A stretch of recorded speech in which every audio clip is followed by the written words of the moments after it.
Today, I would like to talk about finding one's personal mission, or missions in life. Before that, I would like to offer you a moment of quiet to ruminate on what that might mean for you. So let's take a few seconds. I'm thinking about 10 seconds, and then we'll move on.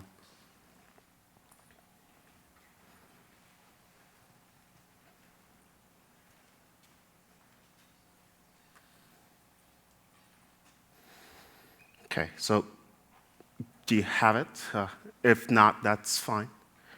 Because discovering and identifying one's personal mission is a process guided by rumination, fits and starts, and I would say lots of time. It doesn't happen quickly. It certainly didn't happen very quickly in my own life. So realizing the power of writing has led me to discover a new mission since leaving Iraq in 2003. So I was in the Marine Corps. I joined the Marine Corps when I was 17 years old. My parents needed to sign off on that choice for me because I was not old enough to do it. But I had known since I was a child, since I was about 5 years old, that I was going to be a Marine.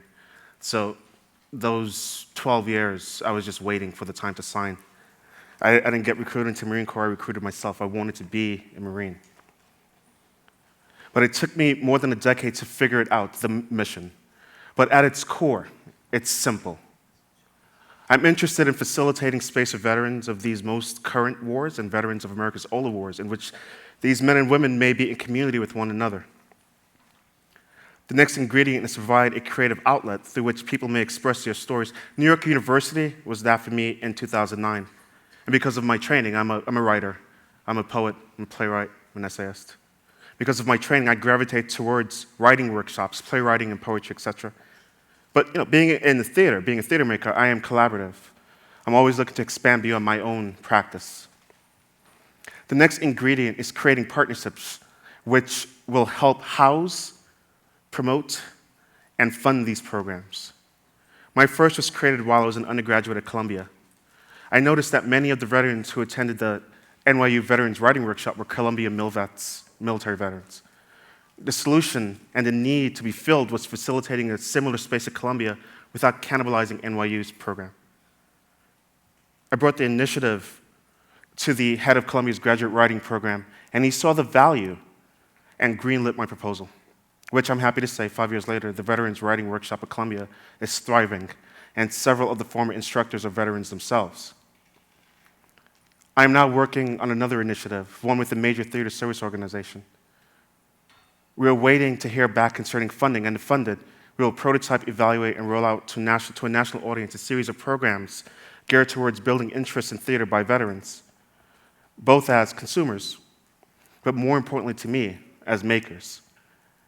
If we're able to help 1 or 2 or 3 veterans find their new mission this way, I would consider the program to be a success. What I aim to do is to support veterans in their individual nostos, coming home, by sharing with them resources and opportunities with which to discover their individual missions. I found mine through art, and art has been a tool for integrating veterans since antiquity. One has only to look at the works of Sophocles, an Athenian in general, himself, to see this. When a modern soldier, marine, airman, sailor, or for that matter, a spouse or the relation sees Ajax on stage or in the text, dishonored, rageful, shamed, and resigned to death, it is often and sadly not a leap to see oneself. Art, writing, plays, music, though representational, can reflect ourselves to us more clearly than any mirror, and sometimes can cause a change in behavior. I want to share with you my own journey, how I came to discover my personal mission. So here's a quote, I want you to think about it. All I can bring back with me is the memory, and believe me, that is enough. The quicker I can get home and get settled down and forget it as much as possible, the better I will be satisfied. The forgetting part is impossible, though. I haven't seen very much, but I sure have seen more than I want to see again. Civilian clothes will be good enough for me for the rest of my life. So that is Private Leonard D. Philo of the 6th Marine Regiment, 2nd Marine Division, He served between June 22, 1917 and July 19, 1918 during the First World War. And I think that rings true for a lot of us. So I stood on the roof of the Nasiriyah Museum in Iraq in late July 2003. The Italian army and the Carabinieri, which is part of their military, but it's like a military police branch, our relief were in place. They, like we, were confident that whatever the war attempted, it would be beaten down by superior training, weapons, technology, and esprit de corps. I thought then, as my Marines finished disassembling our little camp, that the war would be a distant memory, that I would go home, put on civilian clothes, and become Maurice again. I was wrong. Private Philo knew much more than I did, because the war was only in its infancy then. It hadn't yet learned how to kill us with IEDs or through substandard equipment. It hadn't chewed us up in an unrelenting insurgency, the largest urban battlefields in a generation. It hadn't yet learned how to make brutality an art. I don't know if you remember, but there were videos of American and foreign workers. They were costumed in orange jumpsuits. They were made to kneel in front of cameras. They were blindfolded, and the images that you would see would be a person holding a knife. The war was a quick study. In November of 2003, the war was beginning to figure out how best to kill us. It killed my Carabinieri friends one day with a truck bomb so large it tore the facade off one of their buildings. Rubble and bone and mourning in Nasiriyah, Rome, and New York. The war grew up quickly in places like Fallujah, Ramadi, Heat, Haditha, Baghdad, and endless other places, large and tiny in Iraq and in Afghanistan. The war came of age a few years later when it followed us home and we started succumbing. Loneliness, loss of community, depression, rage, guilt, you name it. These became the war's most vital weapons, and years after we unilaterally declared an end to the conflict, the war, having never declared a ceasefire or armistice, having signed no treaties, relished killing us at home in front of our families and friends. I did not understand the persistence of the war until it assaulted me with guilt and anger, headaches, which I still get, and despair.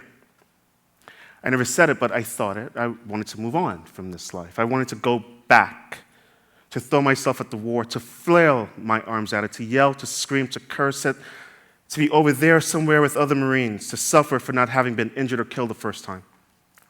But I couldn't. Not with a growing family, I couldn't. So guilt compounded and depression deepened.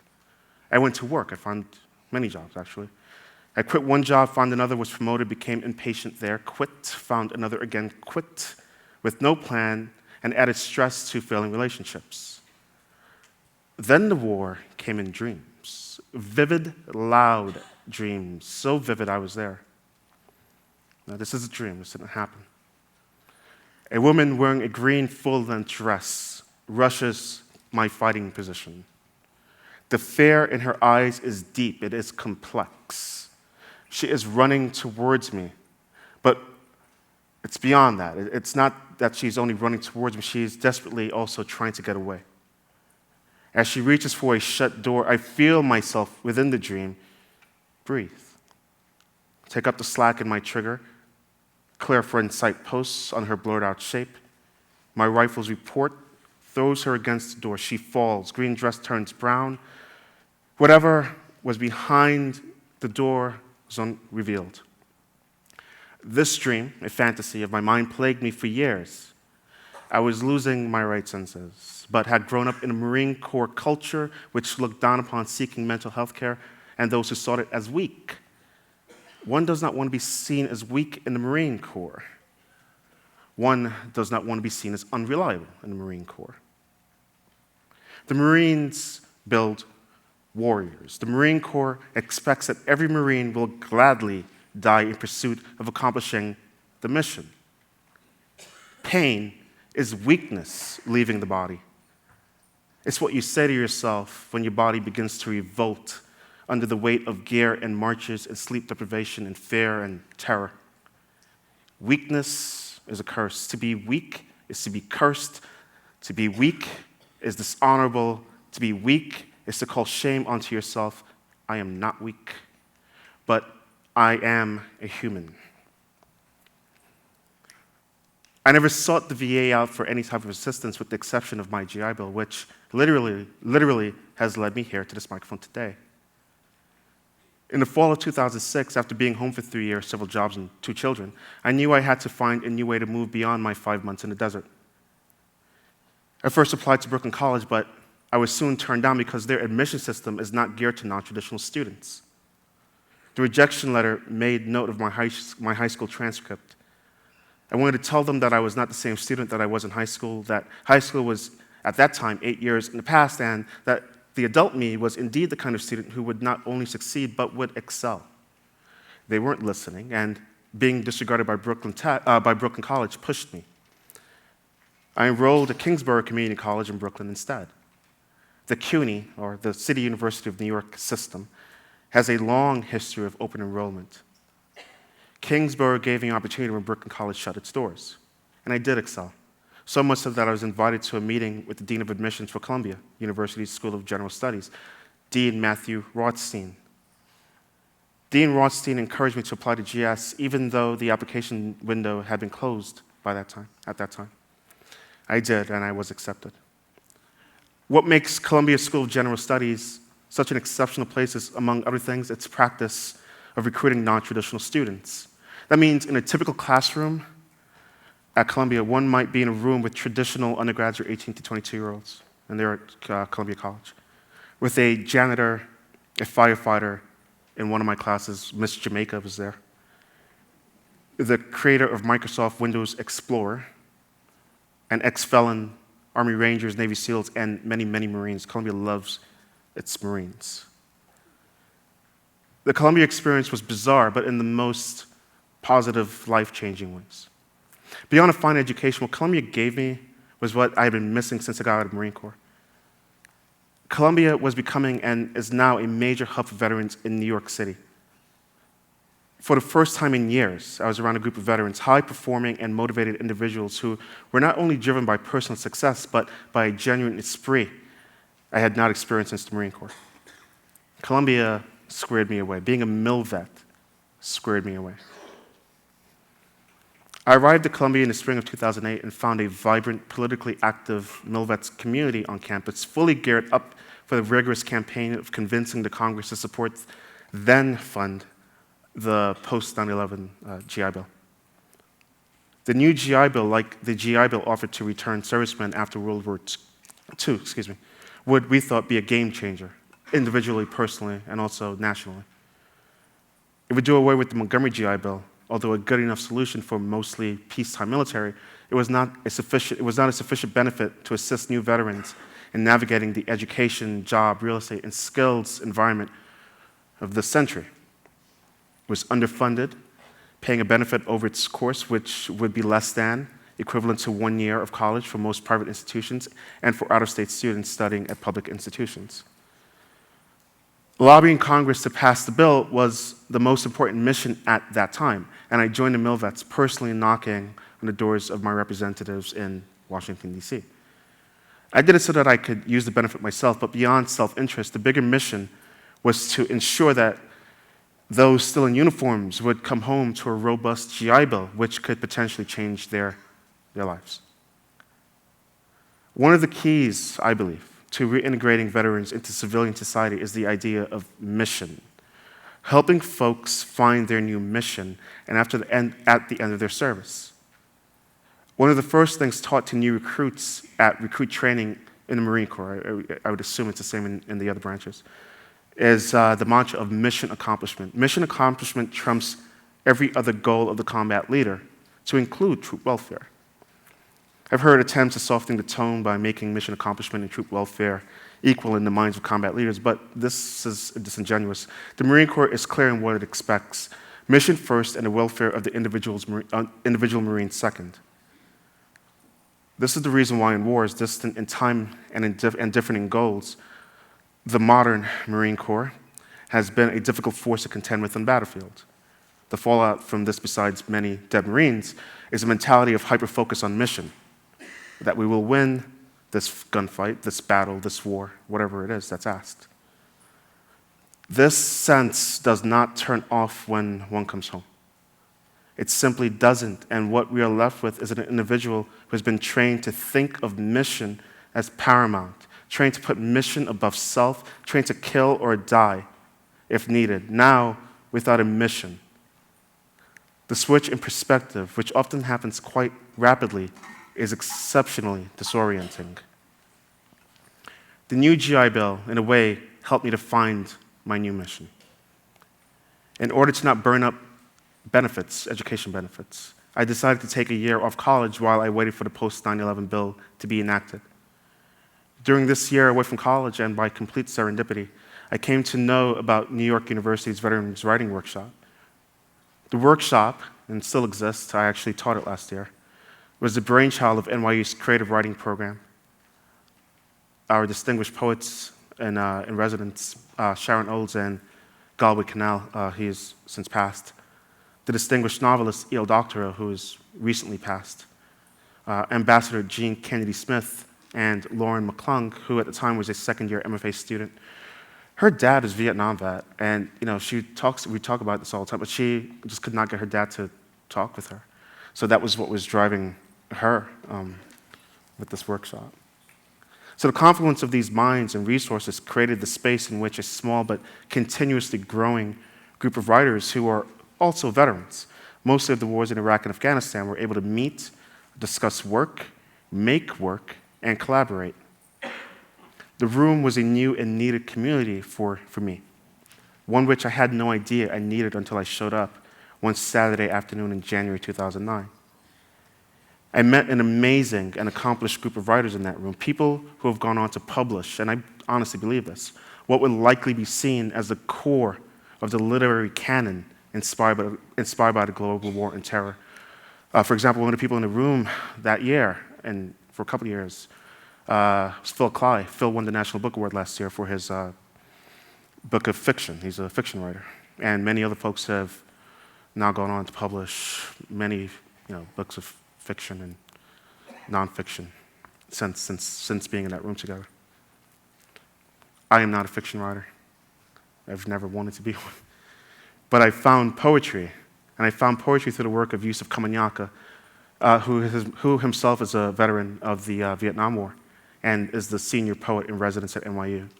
He currently is that now because of the workshop. So Kamanyaka's poems were shocking to me, not in terms of the violence, they're violent, but that the banality, the terror, the boredom, the guilt, the camaraderie of war could be expressed in such a beautiful way. So people often ask me whether I was a writer before the war. The answer is no. They ask me whether I read poetry before the war. The answer is no. I read, and I read a lot, but my reading, especially when I was younger, was very much based on practical things. I grew up completely fascinated with geography, and when I was a kid, when I was like 8 years old, you could ask me, I can't do it now. I can't. But when I was about 8 years old, 10 years old, you could ask me the capital of pretty much any state in this country, any nation in the world, and I would know it, because it was fascinating. So when I was a kid, I read the Atlas. My father had a couple of them in the house, so I read those.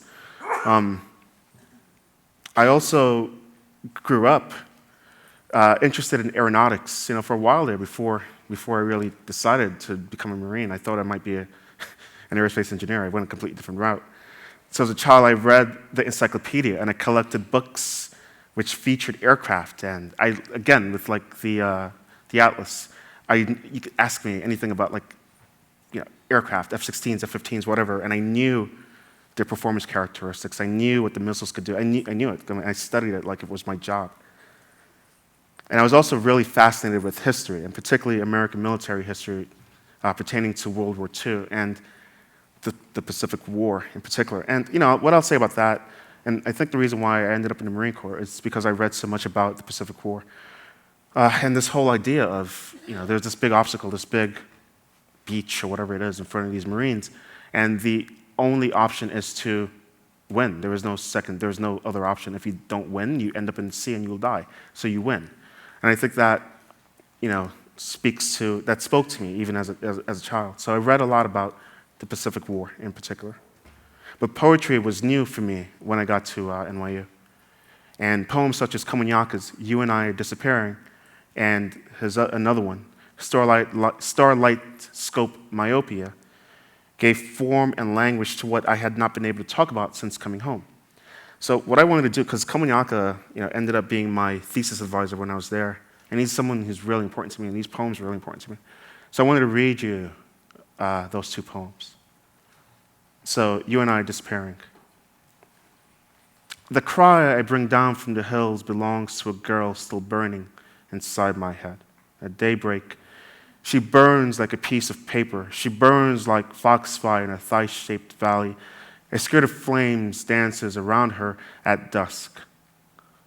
We stand with our hands hanging at our sides while she burns like a sack of dry ice. She burns like oil on water. She burns like a cattail torched, dipped in gasoline. She burns like the fat tip of a banker's cigar, silent as quicksilver, a tiger under a rainbow at nightfall. She burns like a shot glass of vodka. She burns like a field of poppies at the edge of a rainforest. She rises like dragon smoke to my nostrils. She burns like a burning bush driven by a god-awful wind. And the other one, Starlight Scope Myopia, sort of reminded me of times in Iraq. So this one kind of stayed with me. Gray, blue shadows lift shadows onto ox cart, making night work for us. The Starlight Scope brings men into killing range. The river under Vi Bridge takes the heart away, like the water god riding his dragon. Smoke-colored Vietcong move under our eyelids, lords over loneliness, winding like coral vine through sandalwood and lotus. Inside our lowered heads, years after the scene ends, the brain closes down. What looks like one step into the trees. They are lifting crates of ammo and sacks of rice, swaying under their shared weight. Caught in the infrared, what are they saying? Are they talking about women? Or calling the Americans Boku Dien Kai Dao? One of them is laughing. You want to place a finger to his lips and say, shh. They say, up, up we go, lifting as one, this one, old, bow-legged. You feel you could reach out and take him into your arms. You peer down the sights of your M16, seeing the full moon loaded on an ox cart. So, Komunyaka's poems ignited my own writing practice. I would not be writing if not for Yusuf. Writing became my new mission. I wrote every day back then, sometimes 3, sometimes 5 poems a day. They're not very good, but I was learning. At work, I kept a piece of paper folded in 8s in my pocket. On these papers, I wrote drafts and ideas for poems. And at the end of work or class, I would rush these ideas onto my computer. I learned how to write by mimicking Komunyaka's lines and the tone and rhythm and structures. The first poems were clumsy and less lyrical, but they are the closest to my bone. Writing these poems would often leave me emotionally exhausted because to write them, I would have to access memories I had suppressed or ignored, but I had to write them. At that moment in my life, I had to write them. So one example is a poem called Shush, and I'm going to read that to you, and I will also just play an audio recording of that after this. So Shush. I've been talking in my sleep again, mumbling in Arabic, pounding my chest, a prayer ritual reflex. I've been talking in my sleep again, ranting, snipers, traffic control points, suicide bombers. I've been talking in my sleep again, hands form fist, I fight an invisible enemy. I've been talking in my sleep again, Allah Shukran, the bridge is closed, don't move, I'll shoot. I've been talking in my sleep again, pebbled pistol grip, plastic handguards, cold iron sights, sharpness of bullets. I've been talking in my sleep again, dream in loops, she runs for a door, rifle report, crimson warmth, green dress. I've been talking in my sleep again. Marines drowned in the Euphrates. I've been talking in my sleep again. Curse the insurgent, pummel him with my rifle. I've been talking in my sleep again. I prayed to die in Iraq. I've been talking in my sleep again. I see the muzzle flash. I've been talking in my sleep again. Died by a gunshot. I've been talking in my sleep again. See his face. The sandbag, his eyes large like dish plates, scared. I've been talking in my sleep again. Farrier comes and visits. I've been talking in my sleep again. Smell the stench of burning diesel and shit. I've been talking in my sleep again. Hear the evening prayer. Duck tracers. I've been talking in my sleep again. Open with the saw, hand grenades, and 50s. I've been talking in my sleep again. Melting tar coats my boots. I've been talking in my sleep again. Shush, this poem, has become a frequently referenced poem when my work is talked about.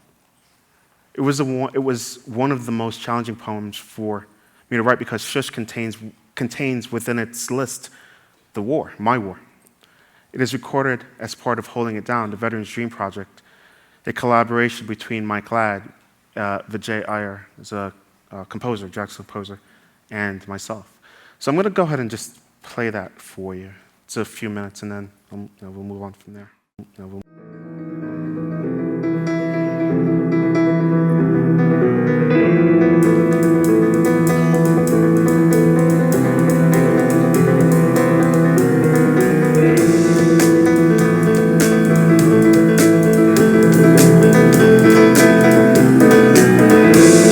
I've been talking in my sleep again, mumbling in Arabic, pounding my chest, a prayer ritual reflex.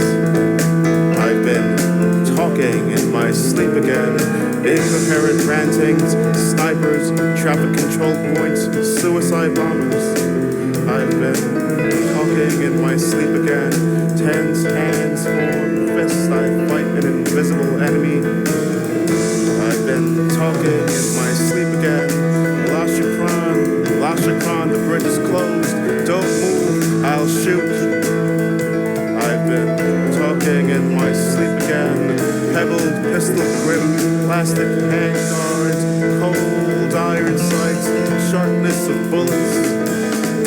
I've been talking in my sleep again. Dream in loops, she runs for a door.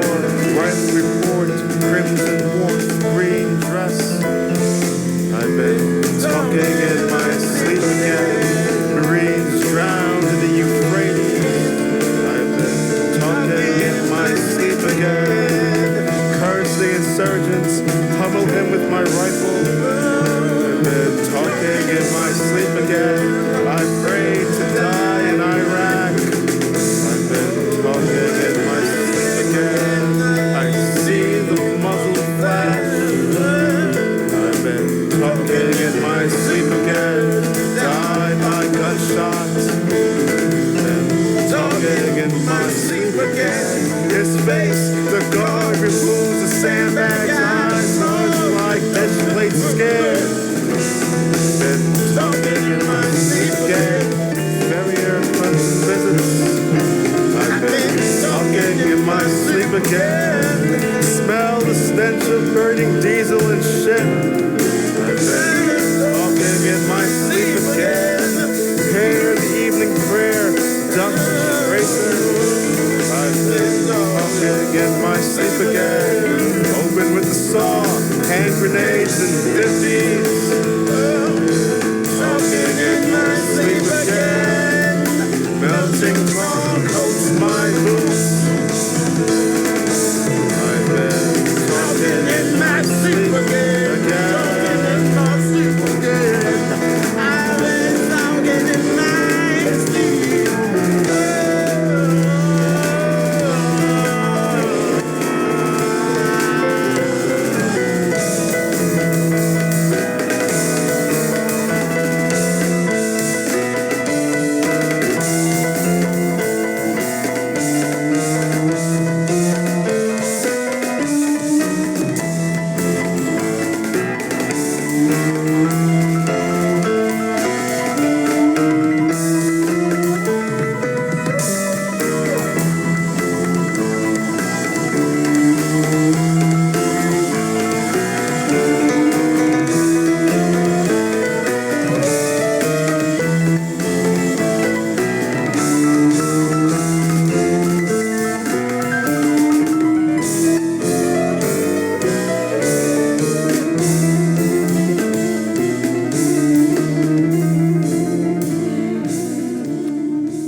So when I first read that aloud in the studio, it literally made me shake. I mean, I wanted to emote, but that wasn't the appropriate place for that.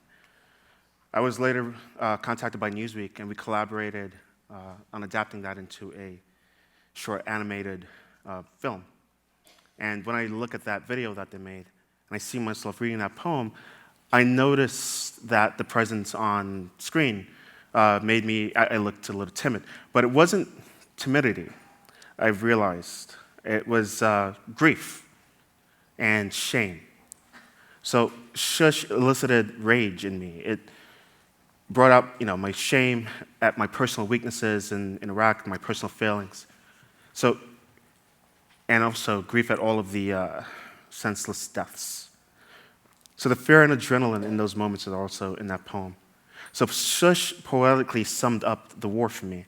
And when I wrote it, I had no concept that it would be the poem that would propel me beyond my current state of mind.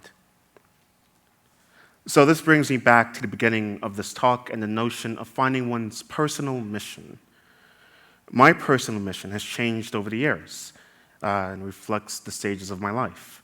At this point, it has progressed beyond writing for catharsis to something much larger than myself. To sum it up, I want to very much give to other veterans what has been given to me over the years. I want to help folks discover their purpose if I can, and I'll use what I know, writing and theater, to help manifest that. So before I go, or before we transition, I want to leave you with the challenge of seeking your own personal mission if you have not yet done so, whatever that might be. Once you've found it, I would suggest that you commit to it and you follow through with it all the way. It has the potential to change your life and also to change the lives of the people around you, near to you and also far. Thank you.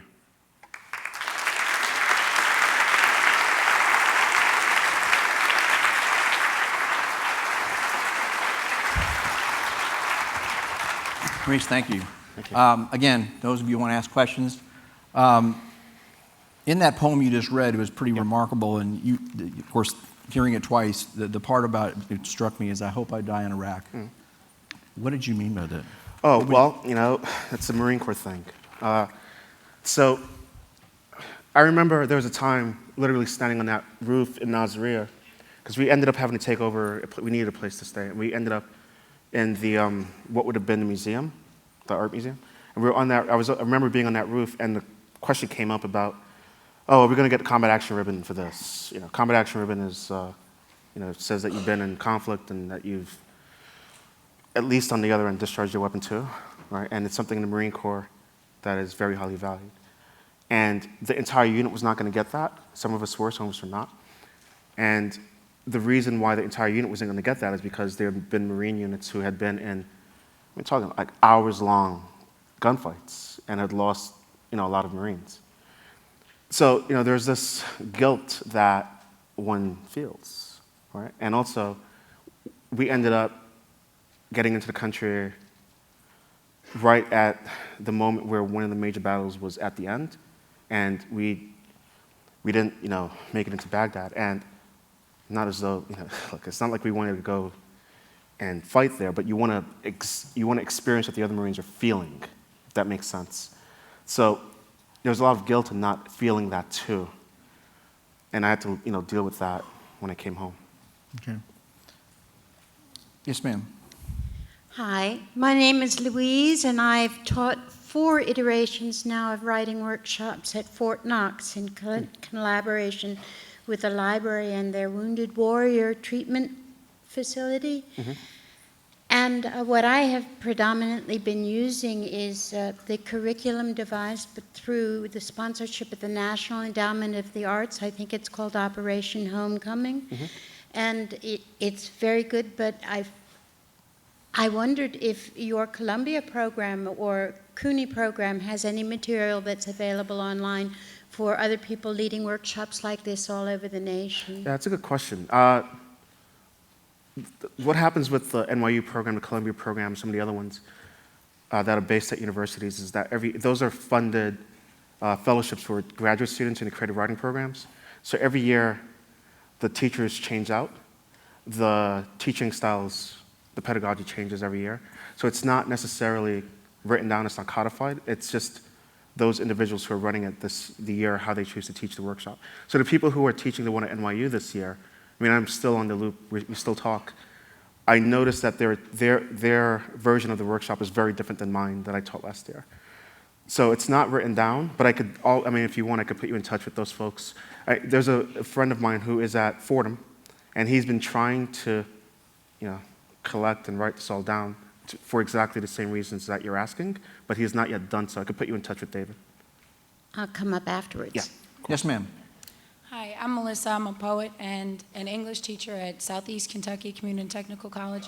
You spoke about moving beyond writing for catharsis, and I was wondering if you'd speak more about that transition for yourself and the new purpose that you have for your writing, or how you've seen that transition manifest with other vets that you've worked with. Yeah, so at that room, I'll use NYU as an example. It's the closest room to my heart. When I got there in 2009, I would have been fine professionally. I was on my way to becoming a lawyer. That's what would have happened.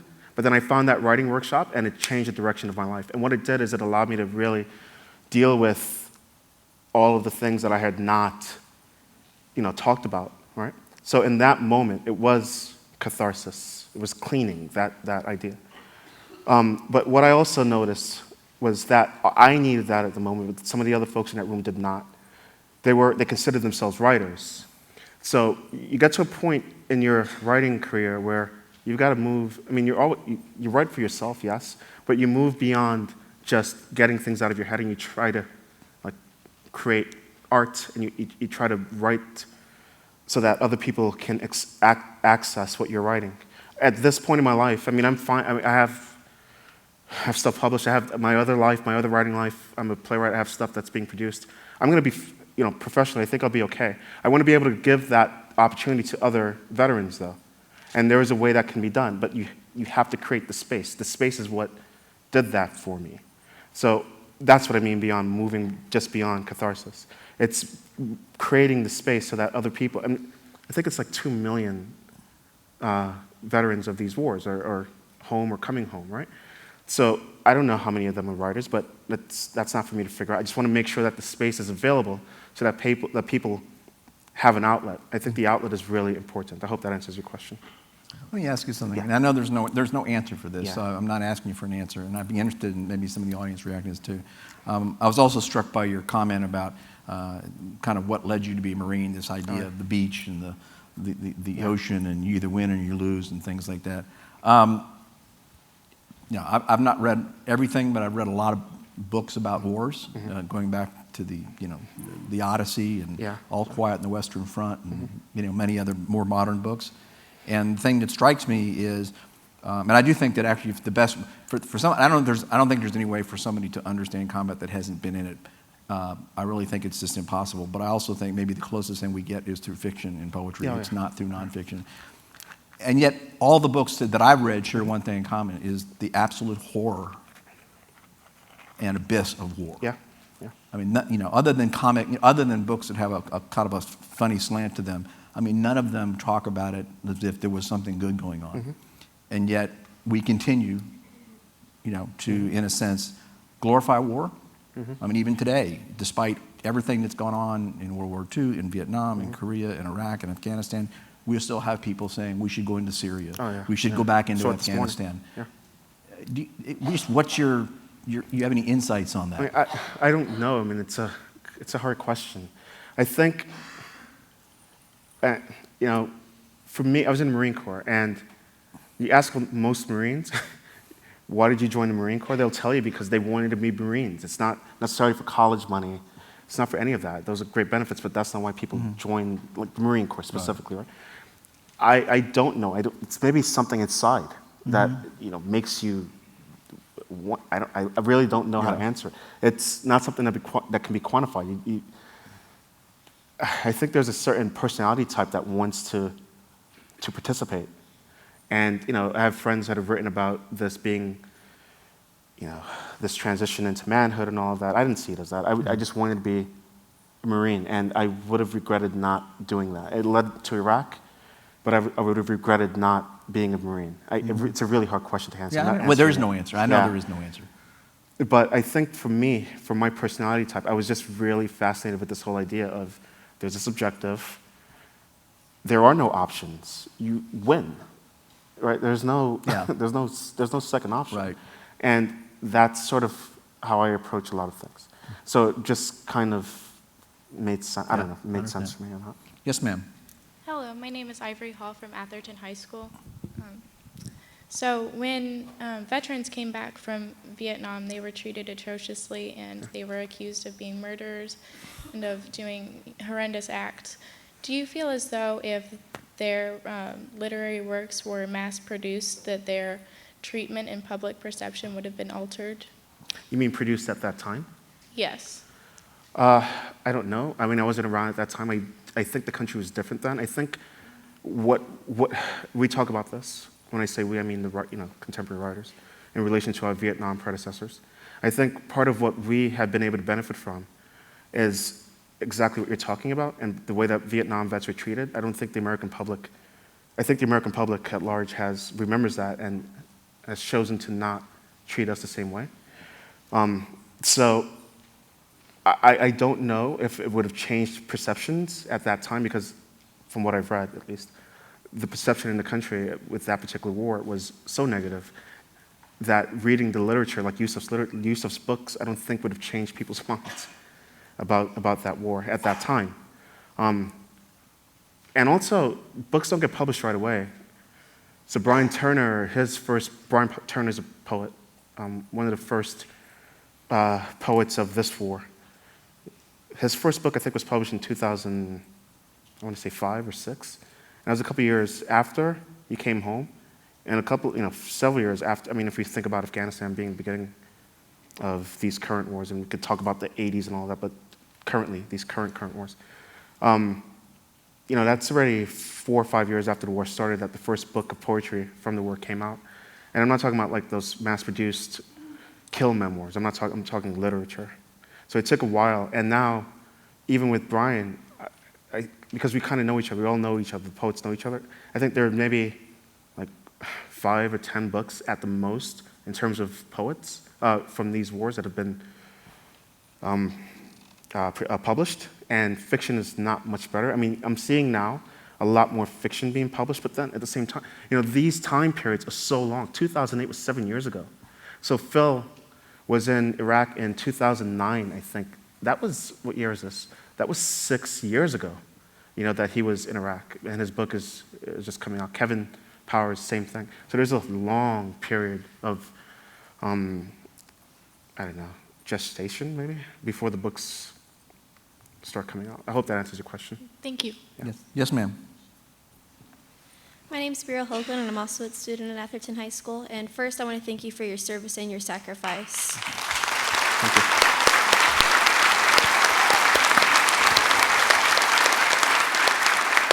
I'm a military vet myself. I have my dad who's in the Air Force who was deployed after the 9/11 attacks from being a guardsman. Also family members who are still overseas right now fighting.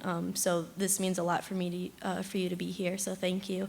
My question is, since my dad has gone through, my dad's airman, so it's kind of not the exact same thing.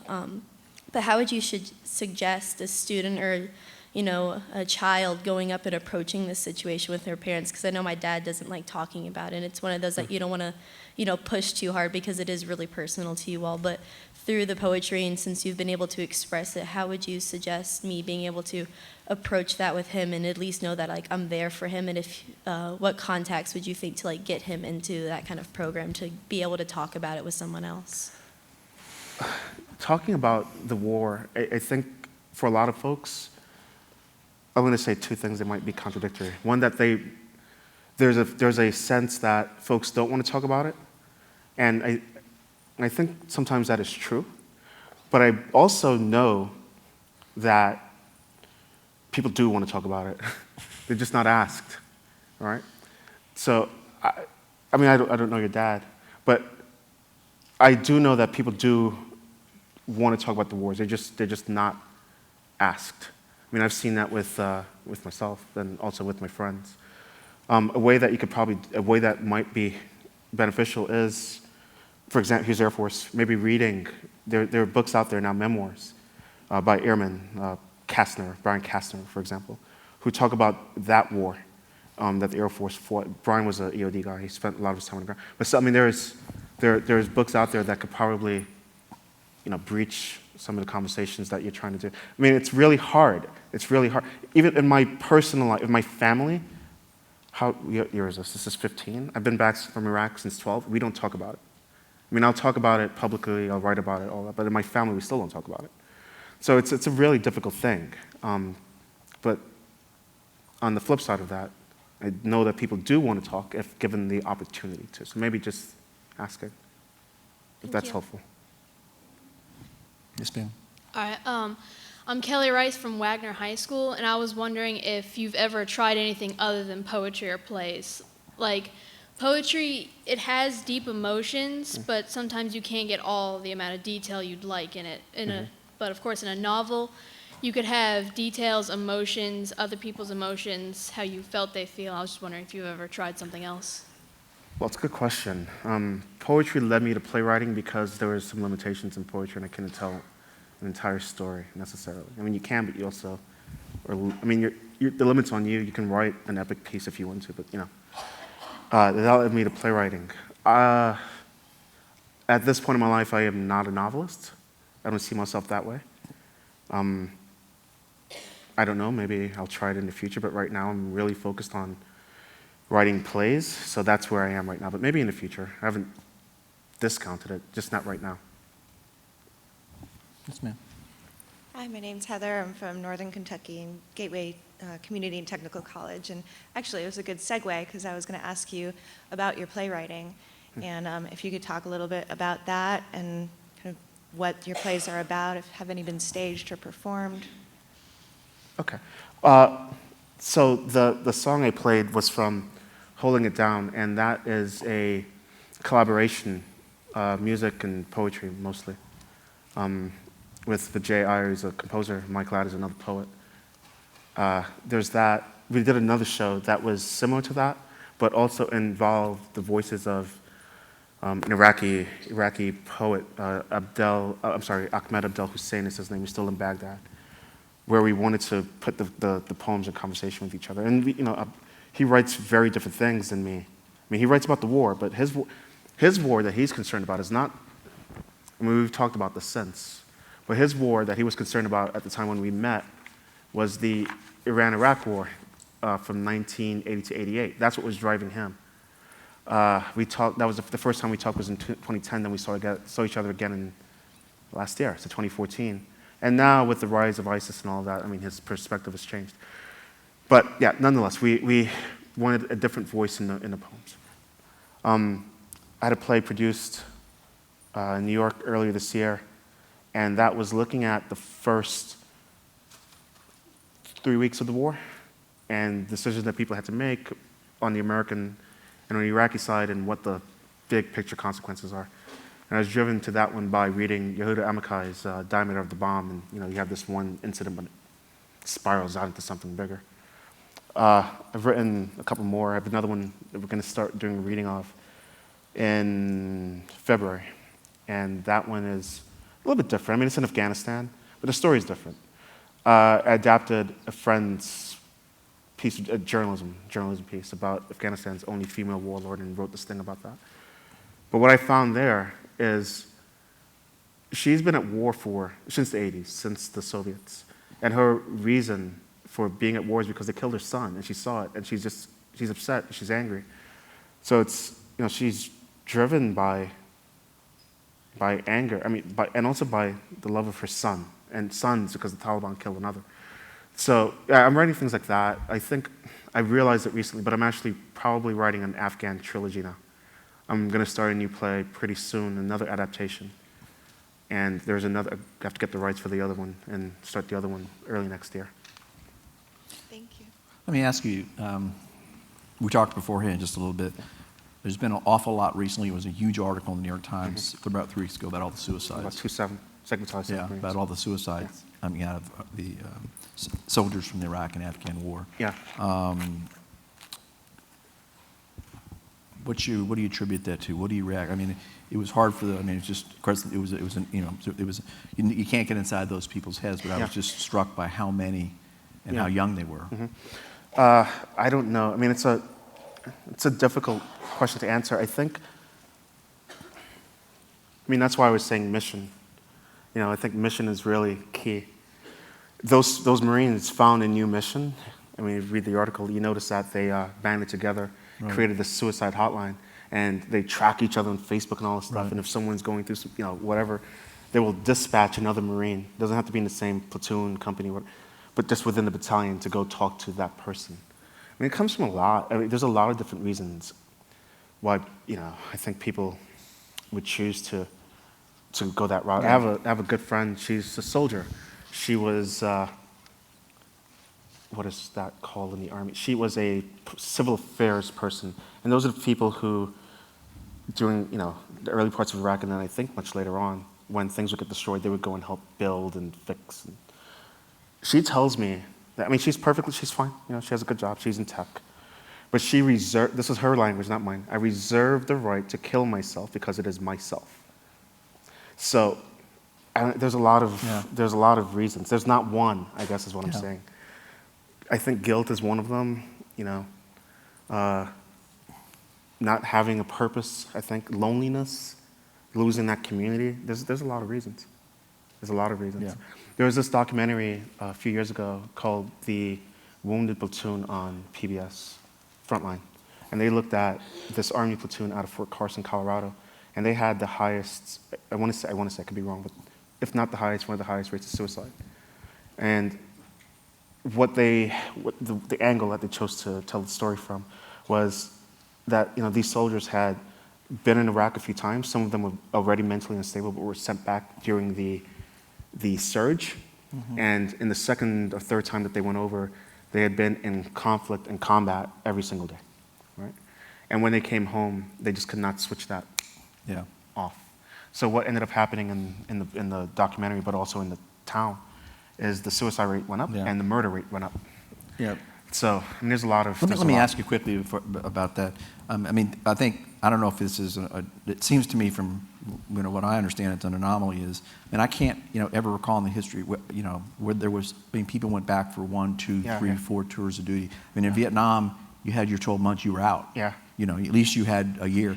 Now we're sitting back. I mean, it seems to me that is anybody that understands any kind of human psychology seems to me to be just absolutely crazy. I believe so. I would agree with you. I mean, nobody can withstand. I mean, nobody can withstand that kind of, incessant danger, pressure, and yet we continue to do it. It's a small military. It's not. It's an all-volunteer military. First of all, look, the wars were going on. Iraq was almost 8 years long. Afghanistan is still going on, right? We're in the 14th year in Afghanistan, and we have this very small, all-volunteer military. And these never-ending. I mean, there's this book Dexter Filkins wrote called what's it called? The Forever War. Yeah. So in these literally forever wars with a small military that is going to be committed over and over and over, I think it's driving people insane. Yeah, anybody of you who've read Orwell's book 1984, you remember that one of the things about that book is there's a war in the background always. All the time. And just every once in a while they refer to it. And it's almost like it's happening now. I mean, we know there's a war going on and people will refer to the war, but it's not front and center, much like what Orwell talked about. It's the forever war that's always there. It's always there. And it's just a form of. I think part of that has to do with this whole volunteer small. I joined the Marine Corps. The recruiter did not have to recruit me. I wanted to be there, but I really believe that the war would be different. Oh, would have been absolutely. fought differently. Would have been shorter. Might not have even happened if we had a conscript army, a conscript military where everyone had to share the sacrifice. Yeah, I think that's part of the issue. You have this professional military. Yes, ma'am. Terry Howerton. I'm a mother of a daughter who left last Tuesday for the Army for basic training.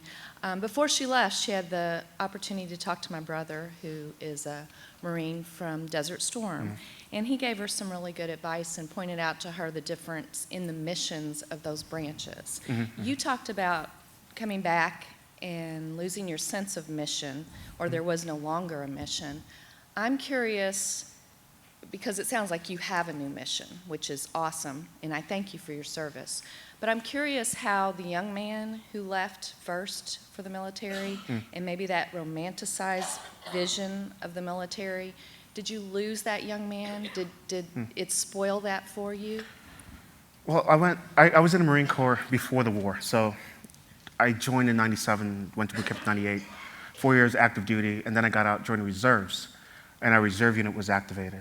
We had no concept of what war was like in 2003, 2002 even, because none of us had gone. I mean, there's some Marines who are going into the Balkans, you know, but even our leadership, none of them, those guys had not even been around for the first Gulf War, so no one knew.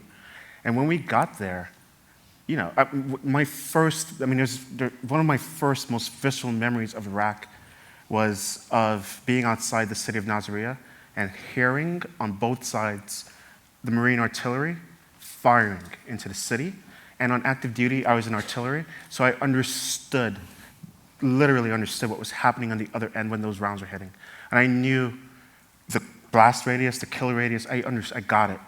And it was that moment, right then. I mean, we hadn't gone into the city yet, and everything started changing, because I knew that I'm hearing, and we're talking battalions are 18 guns, 2 battalions, 36 guns going boom, boom, boom, continuous fire against targets, that we were killing a lot of people.